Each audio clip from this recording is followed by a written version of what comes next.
welcome to Nirmal Bang, ladies and gentlemen. I'm Hiral Dadia. We have with us Mr. Soma Sundaram PR, Regional CEO India at World Gold Council, joining in. Welcome to the show, Mr. Soma Sundaram, and always a pleasure to speak to you and get insights from you. My first question coming to you is with what's happening across in terms of Russia, Ukraine, as well as, what's happening with China as well right now. What's the kind of impact that we are seeing, in terms of where gold as a market is concerned?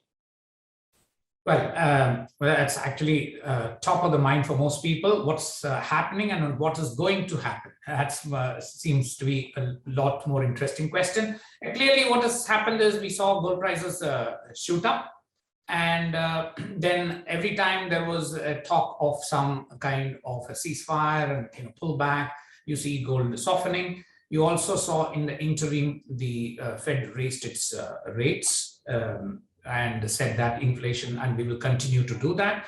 So all the factors together created a volatility. However, it is on the higher side. We did not see a very sharp drop. We just saw an increase and then we saw it's a little bit softening. But you see that it is around this 1900 range. And in India, clearly it has breached the 50,000 limit. And it's just hovering between that short range. So the volatility has increased, but there is definitely an expectation given what's happening both at the geopolitical level and also at the inflation level, that gold prices are set to rise. Like any other thing, we are a consumer market, consumer-driven market, jewelry market. We're not the investors market. Therefore, people are still waiting to see, is it a issue that has been caused by the war? And if the war is, if the war goes away, which eventually it will, that's the expectation of most people, will the prices soften? It's exactly the situation we saw during COVID, while prices rose in response to interest rates and other factors, low growth.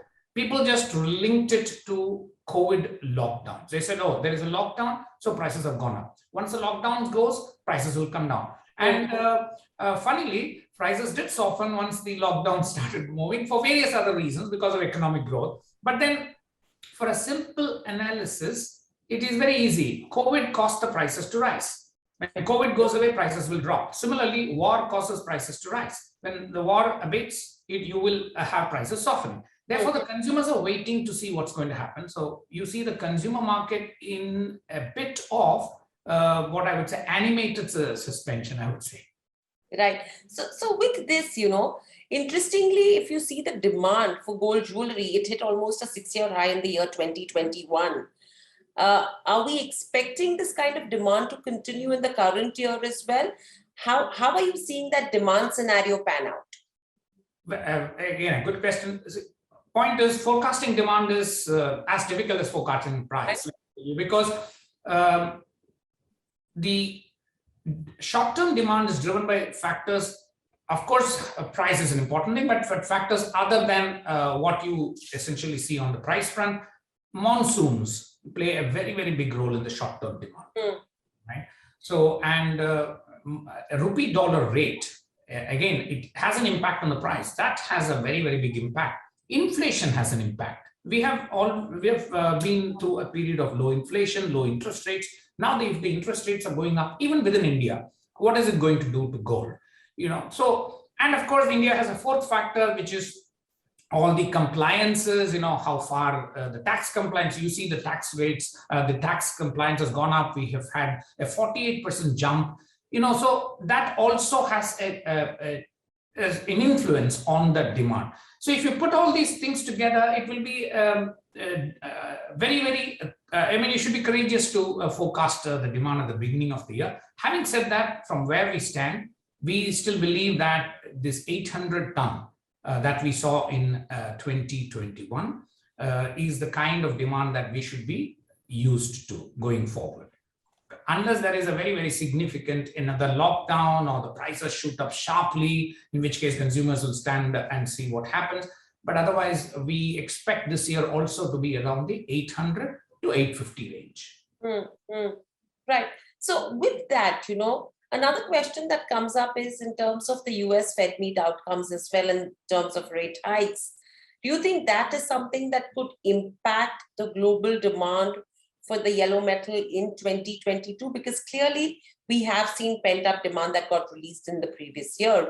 And higher savings, as you mentioned, increased mobility, affordability, and lower prices is something which led to this kind of demand. So how do you think will rate hikes in the US impact it?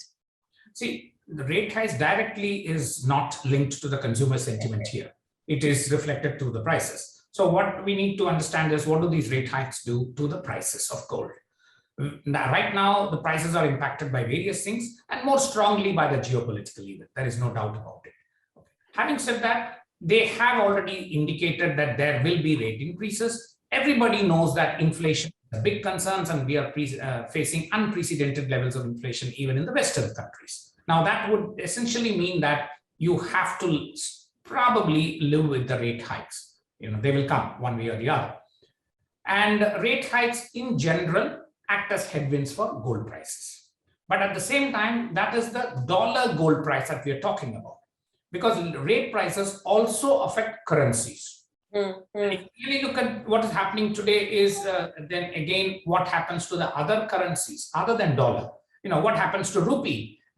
Even though the rate hike may bring down the dollar price of gold or act as a headwind, the rupee dollar rate might act as a tailwind, to the prices. So these factors have, it's very difficult to parse these at this moment of time and say this is what is going to happen. But having said that, in general, rate hikes will lead to, will act as headwinds. And generally, you will find that the ETF inflows that we have seen, very significant levels of inflows in 2020. There was a very, very minor outflow in 2021. You may see that some of the short-term investors might actually pull back. So that is possibly the effect of a rate hike. But on the other hand, that is generally we have seen in such cases, if the prices soften, it is more than made up by the consumer markets like India, China, Middle East, etc. Right.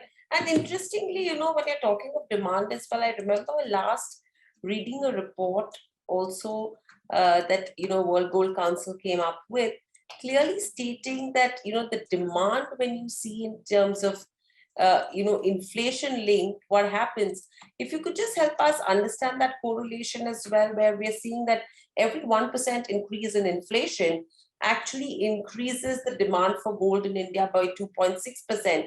And simultaneously, a lot of other factors that have been highlighted as well in terms of income levels, gold price levels. Yes, we did a study. We have done this study even a couple of years ago, and we published it. These are the drivers of gold demand. What we have seen based on the data of the last 25 years is that there are short-term and long-term reasons for gold demand. Long-term, very, very significantly, it is income which drives the demand. It's not the price, it is not any other factor. Income has a very significant influence on demand, which is one of the reasons why you have seen Indian demand grow. Despite prices growing by nearly 100%, we have seen the demand grow because we have seen economic growth in the last 20 years, if you see.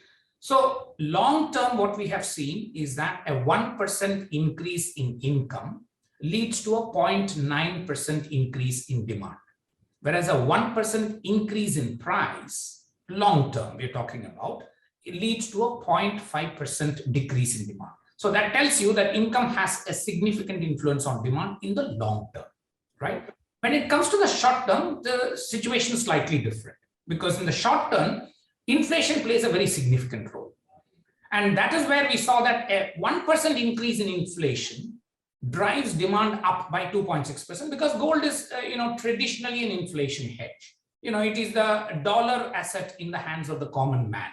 Therefore, we have seen over the last several years that this is based on this econometric analysis, we came out with this saying that a 1% increase in inflation leads to a 2.6% increase in demand. Whereas a 1% drop in price leads to an increase in demand in the short run. So these factors that we have studied over a period of time still continue to be valid for the Indian market still. And as you speak now, we have inflation concerns. There is no doubt about it. Okay, locally, domestically, we are talking about with oil prices going up, etc. Therefore, people will tend to look at gold as an inflation hedge, and that aspect of gold will come in, will be top of the mind for people buying either jewelry or bars and coins. Right. So if you have to look at digital gold savings, how quickly is that growing? And especially if you see in terms of the ETF demand as well, what is that suggesting? Are investors actually looking at gold from a saving perspective? Is that increasing versus only consumption perspective? Yes, in the first place, yes, we should say that ETFs have grown in the last year. They have definitely grown significantly by 9 tons last year. So that is a very significant growth if you consider only ETF.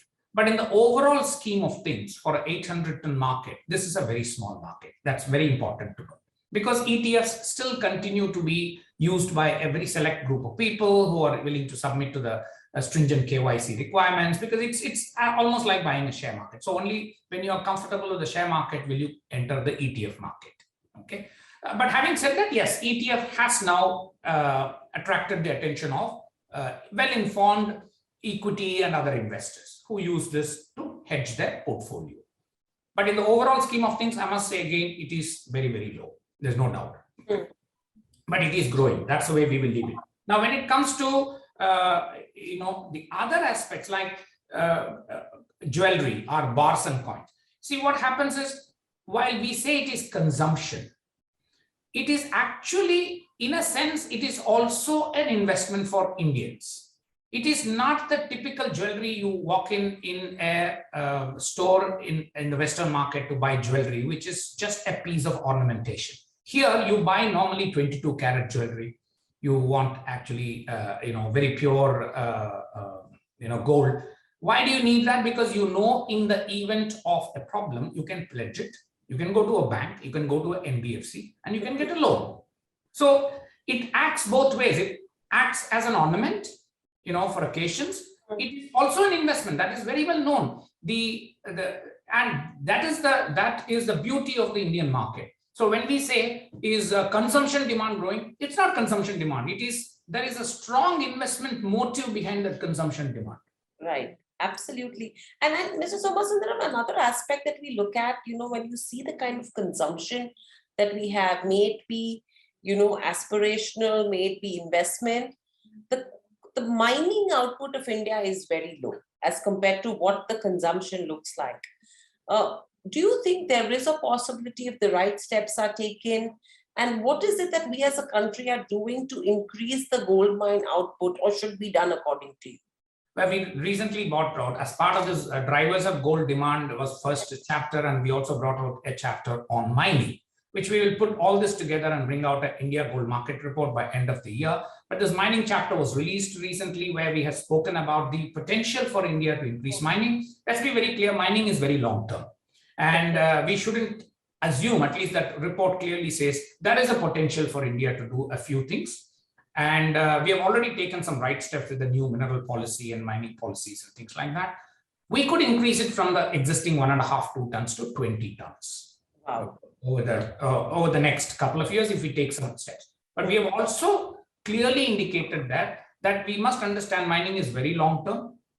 And unless we take steps and create confidence amongst global investors, it is not like mining companies will line up to come into gold mining in India. We got to show a lot of stability in the policy and in being able to enter and exit the licenses, etc., which at this moment of time is a big challenge for us. Having said that, with all the challenges currently, but with certain tweaks that have happened, we believe India has a potential to raise mining output in the medium term, let me put it, to 20 tons. Right. And overall, if this happens, do you think that scenario, how would that scenario from a macro perspective change over the long term? If you have to see the balance of payment, etc., I mean, what's the advantage there? You see, if you look at gold only from a balance of payment, there are two ways. You don't have to do only mining, you can do improve recycling. And that is exactly what the government intended to do through the monetization. But then monetization has succeeded in some pockets like temples and all that stuff. It hasn't succeeded with individual households, I'm saying. It's not like people are walking up to the bank to give their gold and create a gold deposit account. So if we really look at mining creates a lot of jobs, a lot of economic valuation. And that's a study which I know as a world gold body, which is where miners are our members. We have done a lot of studies to show how mining adds to the society at large in terms of contribution. But as I said, it is a long term, it has a lot of challenges, and policy is one of the things that we need to focus on. But when it comes to 20 tons, how much is it going to change the balance of payment? As you can understand, we import something close to 1,000 tons. So 20 tons is not a great thing. But having said that, a 1.5 to 20 has a very, if at all we are able to, achieve that kind of mining potential, it will actually lead to a lot of positive outcomes, not just on the balance of payment, but generally to be able to say, yeah, we can do these things, a quantum jump in the amount of mining. And it will also lead to recycling. It will lead to better refining, more organized refining and recycling. So it has got several collateral benefits, which will be more important than just this aspect of balance of payments. Absolutely. And I think the market is huge. The demand is huge. Right steps could lead to something. Thank you so much, Mr. Somasundaram, for joining us on the show. Always a pleasure to get insights from you. Thank you. Stay safe and speak to you soon again. Thank you very much. Subscribe to our YouTube channel for in-depth interviews of India Inc. and press the bell icon so that you do not miss our updates.